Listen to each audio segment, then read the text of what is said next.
Hello everyone. Today we're going to read another story called Goldilocks, but this one's a little bit different. Have a look at this Goldilocks. This Goldilocks isn't what we normally see in the stories. This one's a cockatoo, which is an Australian bird. I wonder what the bears will be then. If we're going to be using lots of Australian animals, I wonder what the bears will be. I would like you to think about what Australian animals look a little bit like bears, and sometimes we even call them bears. Have a think for a minute. I'm thinking that I know that a lot of people call koalas koala bears. I think maybe that the bears will be koala bears. I can see a big tree in the background there where koalas do live in trees. Let's have a look.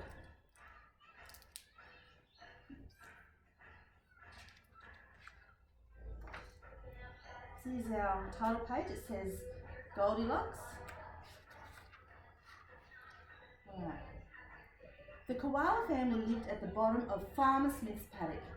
A great big papa bear, a middle-sized mama bear, and a little baby bear.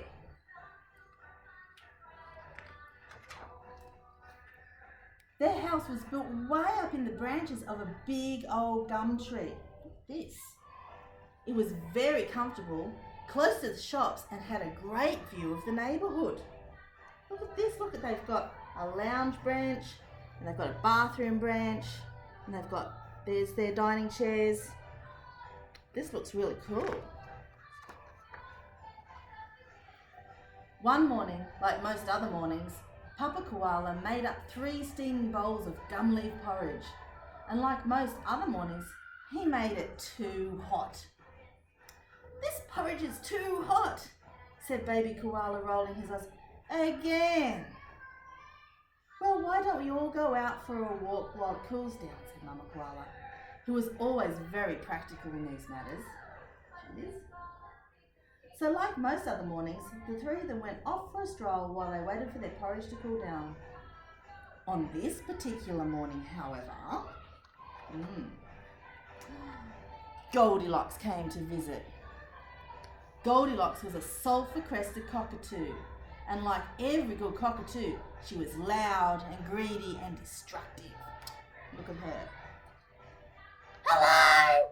she screeched at the top of her lungs. "Is anybody home?" When nobody answered, Goldilocks wandered in to see if there was anything good to eat.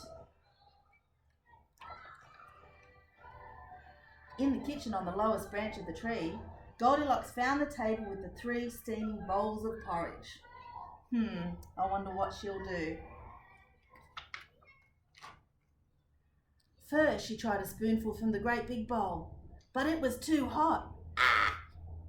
Next, she tried a spoonful from the middle-sized bowl, but it was too cold. Then she tried a spoonful from the tiny little bowl, and it was just right, and she gobbled it all up. It was delicious. When she had finished eating, Goldilocks wandered off to explore the rest of the house. And look, she's leaving food all the way. She's making a real mess. She's a real Goldilocks. Further up the tree, Goldilocks came to the lounge branch where she found 3 chairs. Look at her. I wonder what she'll do here. First, she tried the great big chair, but it was too soft. She got stuck in it. Next, she tried the middle-sized chair, but it was too hard. Then she tried the tiny little chair, and he was just perfect. So Goldilocks sat down and made herself comfortable. Even though she'd just eaten a bowl of porridge, Goldilocks couldn't resist having a little nibble of the chair. Look. Before she knew it, she chewed baby koala's chair completely to pieces. There was nothing left of it but a few old springs. So Goldilocks hopped off to explore the rest of the house. Oh my goodness, these bears will not be happy with Goldilocks. First, she tried the great big bed, but it was too soft. Next, she tried the middle-sized bed, but it was too hard. Then she tried the tiny little bed, and it was spot on. So Goldilocks lay down and fell fast asleep. Meanwhile, the koalas finally returned from their walk, They climbed up into the kitchen branch, expecting to find it nice and clean as they had left it. Instead, they found a pigsty. "Somebody's been eating my porridge," said Papa Koala. "Somebody's been eating my porridge," said Mama Koala. "Mine too," said Baby Koala, "and they've eaten it all up." The koalas rushed up the tree to see who was in their house. Look at their cranky faces.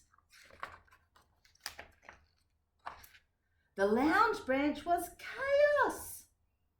"Somebody's been sitting in my chair," said Papa Koala. Cranky. "Somebody's been sitting in my chair," said Mama Koala. "Well, somebody's eaten my chair," wailed Baby Koala. It just wasn't his day. There he is there. The koalas climbed up to the bed branch to see if they could find out who had been wrecking their house. "Somebody's been messing with my bed," said Papa Koala. "Somebody's been messing with my bed," said Mama Koala. "Somebody's been sleeping in my bed," cried Baby Koala. "And they're still there. It's that Goldilocks." There she is. So Papa Koala got his tuba out from the trunk. It's a musical instrument.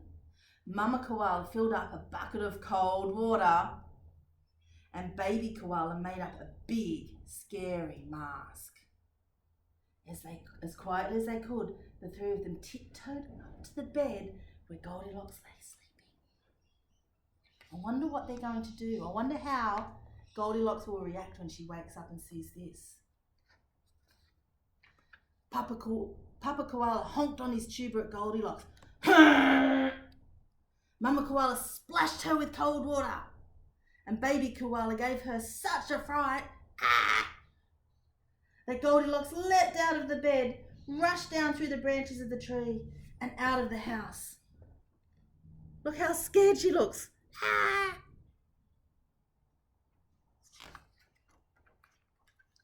And never, ever came back to bother the koala family again.